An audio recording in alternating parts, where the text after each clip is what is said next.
And then there are times where, almost despite ourselves, we lay things out in the open air and really look at what's going on for ourselves. And it's this idea of peeling away the layers of sticking plaster from earlier years, getting in underneath.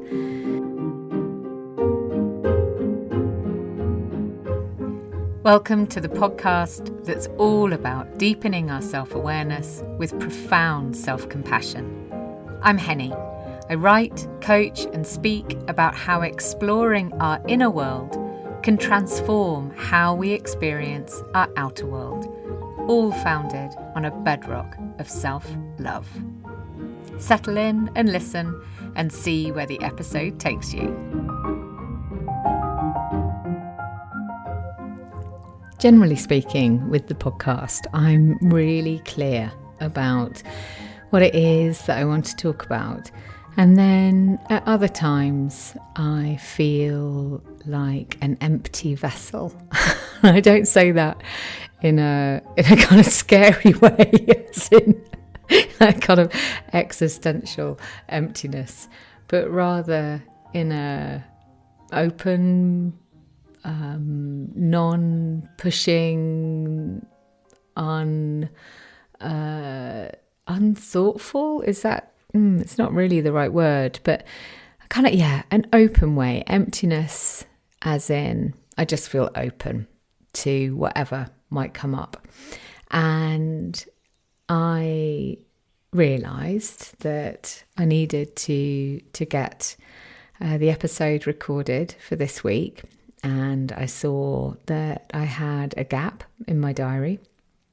And I thought, okay, I'll just come here and see what comes up. And as I was getting myself settled, I reflected on something that someone said to me a couple of weeks ago about maybe doing some exploration of some of the poetry in My Darling Girl, and explaining or sharing what prompted me to write those particular words at that particular time. And I thought, that's an interesting idea. And I started reflecting. And the truth is, often I don't know. Once I've written the words, and I don't know whether you've ever experienced this as well, but when you've journaled, the very act of journaling actually helps sort of release whatever it was that sparked the journaling in the first place. And you can't even recall what it was when you reflect back on it, or what the sort of situation was when you reflect back. So instead, I thought what I'd love to do is explore a couple of the themes from My Darling Girl, because there are themes that run through both of the books. And today I'd like to focus on My Darling Girl 2, because it's this week that I'm sending out all of the orders from the first publication of her. And so she feels very present with me at the moment. And I opened the book at random to see, well, what's the first theme that is standing out. And it happens to be the piece of writing that is accompanied by the artwork from Emma Cabrera, who did the cover design. And it's a piece of artwork that I particularly love. And so I was curious about the fact that it's this particular poem that came up today. And I thought I could read it and then just unpack it a little bit and see where that goes, and see if it sparks any fresh reflections for you. And really, I suppose today is a chance just to relax, sit back. I mean, whether that's physical or metaphorical, and just see where the words take you. So this is the poem on page 47, I think. I haven't got my glasses on, so I'm not sure. And like every single one of them, it begins, "My darling girl. My darling girl, it's been a while since you were here. Your heart has held her boundaries for all this time. Love and pain unentwined, no blur of confusion in your veins. Until here I see the walls have been breached again, or rather, you have chosen to peel away the layers of sticking plaster from earlier years, designed to keep the stillness in and chaos out. You forgot they need to move about, and forgot that life is best when they are allowed to flow. So, what is it you are seeking here? I see you are not asking to be stitched so you can get on and go. No, my love. This time I see you are opening the wound to see what healing brings. Know now, my love, you can bear the beauty and the pain of all these things."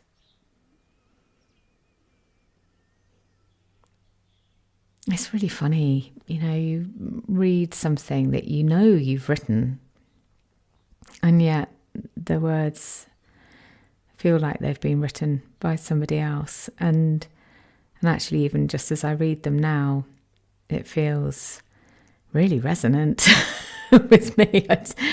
I wonder if it feels resonant with you too, whether the timing of this is some kind of universal timing for those of us who are here together now.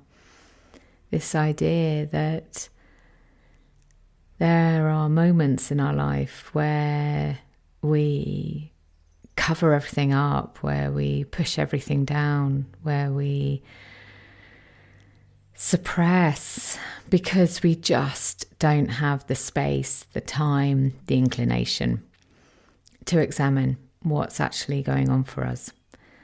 And then there are times where, almost despite ourselves, we lay things out in the open air and really look at what's going on for ourselves. And it's this idea of peeling away the layers of sticking plaster from earlier years, getting in underneath what we might have used to cover up emotion, pain, memories, and allowing the air to flow through what we've experienced rather than squashing it down under all that other stuff. And then this question that comes up, what is it you are seeking here? And I love that question because it's a reminder to us that even though it might feel deeply challenging to be laying ourselves bare, to be opening the wound to see what healing brings, that even though so much of us might rail against that idea and try and stop ourselves from doing it, in our heart, we aren't asking to be stitched so we can get on and go. We are telling ourselves that we are able to bear the beauty and the pain of life, and that means being able to sit with everything that we're experiencing, the beauty and the pain. That's been a bit of a theme for me. I can't remember whether I've mentioned that on the podcast, but for the last several months I've been deepening my studying and doing a diploma in image work. And image work is basically a way of working in the subconscious in order to help ourselves effect deep and lasting change, which is obviously the work that I do. And And through my learning, through my studying, it's also been a very deep process for myself, of course, because we can't learn things unless we experience them. Otherwise, we're just someone who tells people about stuff rather than shares with compassion and understanding or self-awareness. So I've been going through my own process of deepening my own self-awareness, deepening my own self-compassion, that's for sure. And part of that has been understanding that I can hold space internally for beauty and pain, for joy and sadness, for these things that are the two sides of the same coin, shadow and light, all of that stuff. And I'm also really curious about the fact that I wrote that particular piece quite a while ago. I mean, way before I started doing the diploma, and so it's just yet more evidence, really, if any were needed, that the stuff that comes through to us through the work that we do, this deepening of our self-awareness, it's been bubbling along for quite a while before it becomes conscious thought. So on some level, I was already aware of this idea of holding space for the beauty and the pain of all these things. I was already aware that I could bear the beauty and the pain of all these things.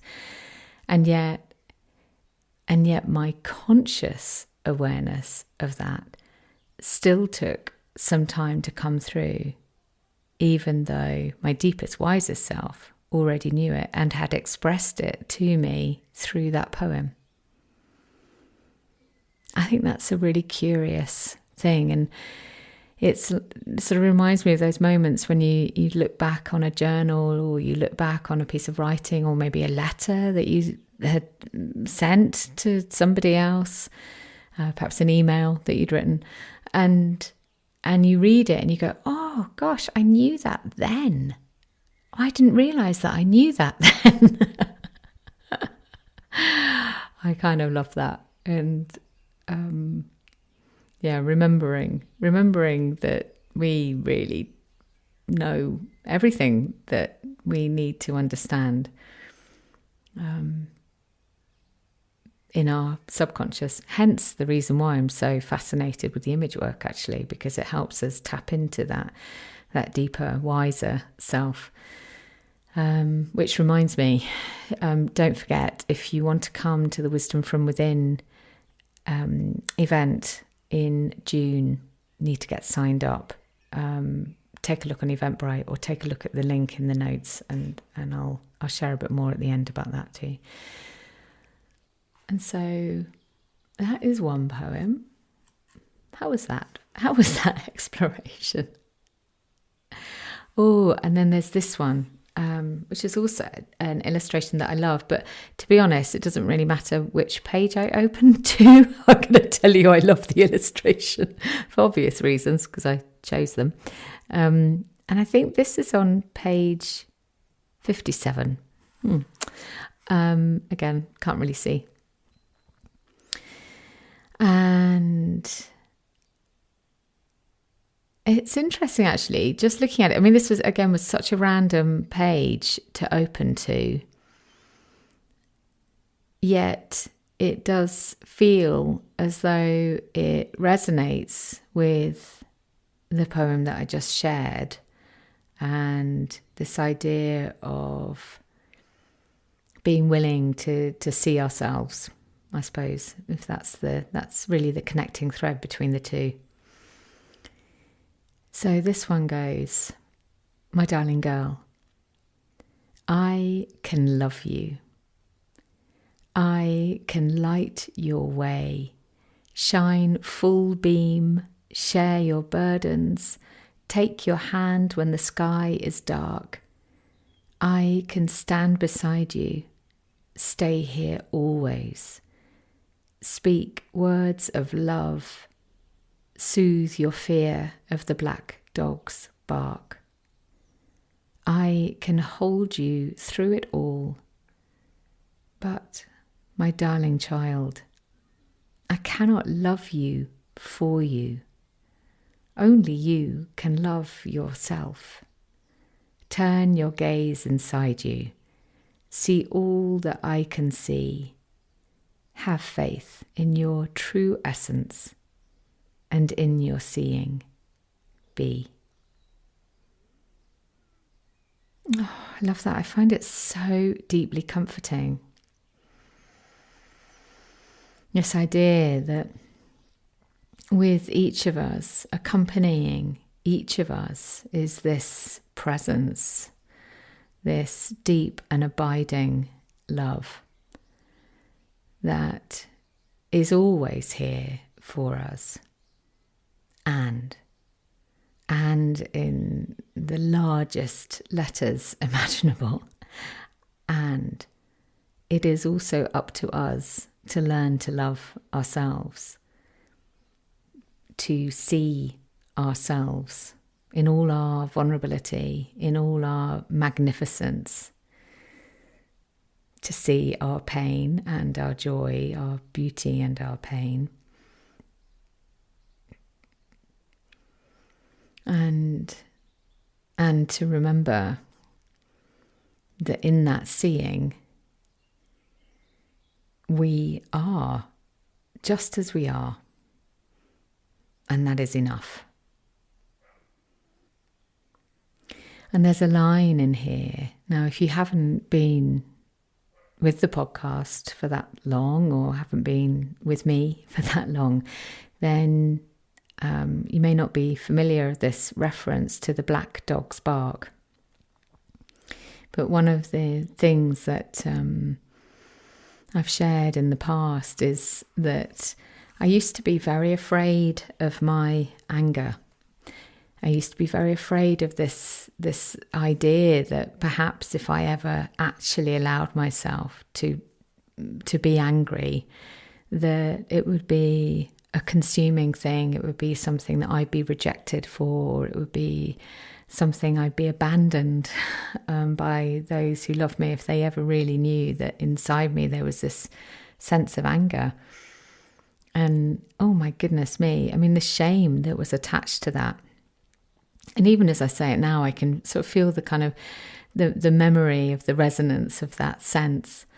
And really,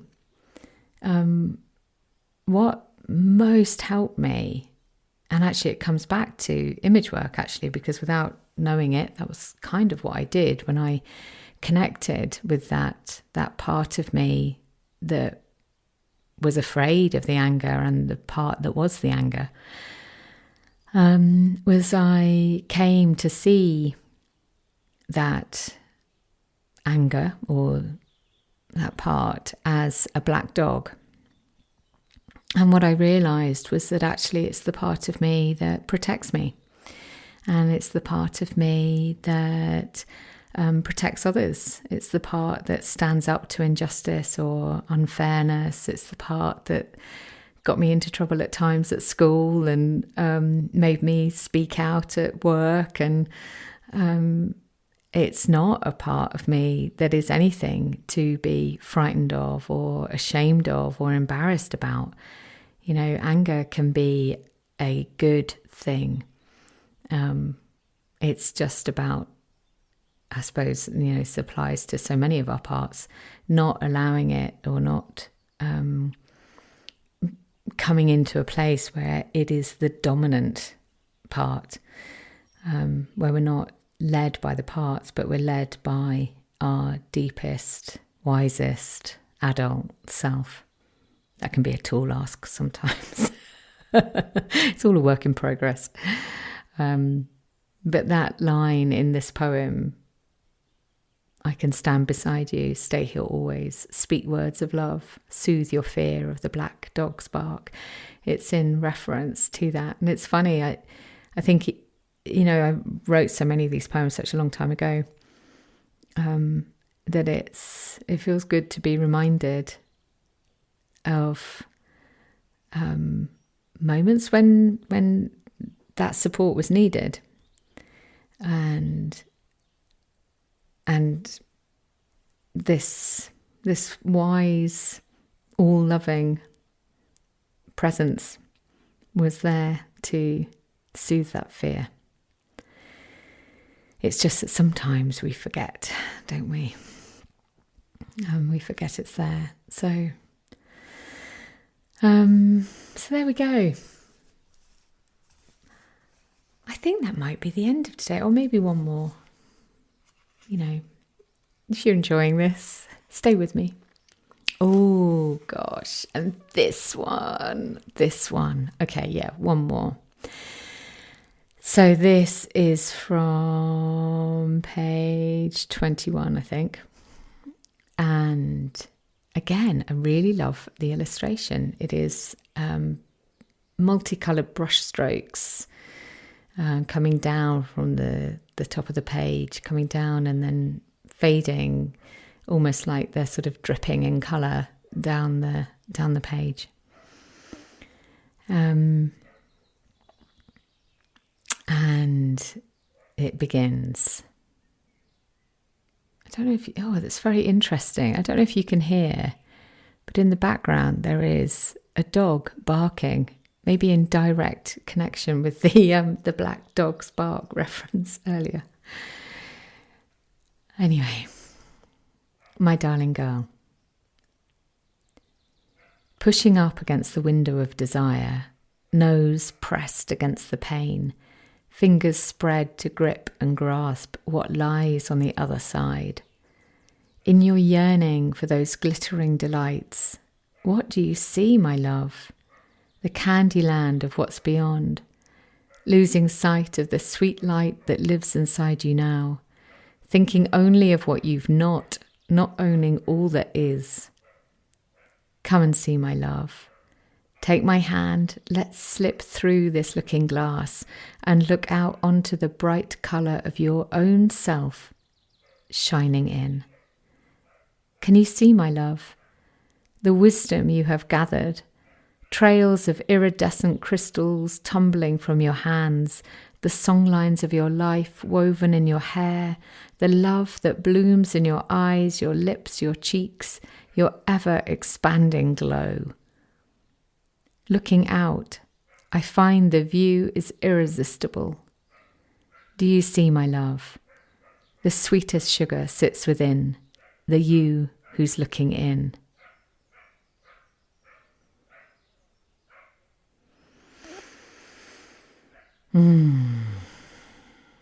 And so, of course, this is about not losing sight of ourselves as we push up against the window of desire.